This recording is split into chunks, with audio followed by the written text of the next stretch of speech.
So what about the challenge that things change over time? That things get more elaborate, and Jesus goes from just being a wise teacher to a supernatural Son of God over a period of time. Right. Well, you trust your Gospels? Oh, the earliest Gospel's Mark. You know that, right? The last Gospel is probably John. And you trust these things. Well, in Mark, there's no passion story.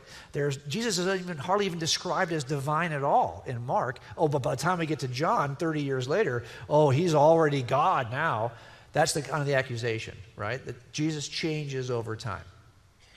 And there's a guy we know, Bart Ehrman, out of North Carolina, who's written a lot of books on this. He just wrote a recent book, 2 books ago now, called How Jesus Became God. Because the Jesus of Nazareth, he would say, was very simple, and then over time he got distorted. They added the miracle accounts. They added the resurrection. They added the high Christology of Jesus until finally you have the divine Christ of Christianity. I suspected that too because I was a committed philosophical naturalist. I rejected miracles. So I thought those miracles cannot have been written early. Something was written early, but that stuff wasn't in there. That stuff had to be late. And so I just needed to know, was the miraculous nature of Jesus in the earliest accounts? So here's how we tested it. You know, if you have a crime scene, and I find a casing in the crime scene, and then 30 years later I bring the casing to court, and I say there's an extractor pin mark on the casing that identifies it to the suspect's gun. That's why I want you to convict this suspect. You could rightly ask, well, how do I know that that extractor pin mark was on the original?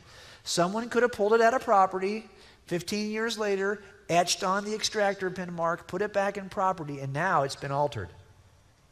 That's a fair accusation, I think. How do I know that that mark was on the original? Here's how I know. I go back and I ask the question, was there an officer there back in the day, 1980, who wrote a report, a supplemental report, where he described the extractor pin mark? Because if he did, I know it wasn't added later. And then he gave it to somebody. The next guy who takes that piece of evidence, he writes a report describing what he received from the first officer. And then the next officer does the same thing. And we do it through time to the crime lab and from the crime lab all the way to the courtroom. And now I have report after report after report to see if anything's changed on the casing. Well, there's a new, this is, by the way, called the chain of custody. Link by link, we look and see who is each link and is it changing. Do the same thing with the Gospels. Let's take a look at the Gospel of John. Was he really that divine in the beginning? Well, the first officer at the scene who wrote a report was a guy named John. He described what he saw in Jesus. But how do I know that he really wrote that? Well, who did he give it to? Who is the next link in the chain? 3 guys were his personal students, Ignatius, Polycarp, and Papias. Now, after John died, these 3 guys became leaders in the local church. If you didn't have John's gospel, you could just ask them, what did John say about Jesus? And they wrote local letters to local congregations. They're not in your Bible. They're ancient documents. We still have them.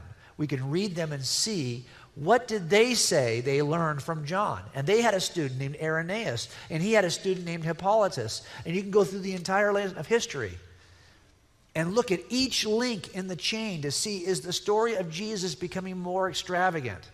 And here's what I discovered right away, is that if you start early, everything about Jesus you're stuck with. You may not like it, but it starts very early.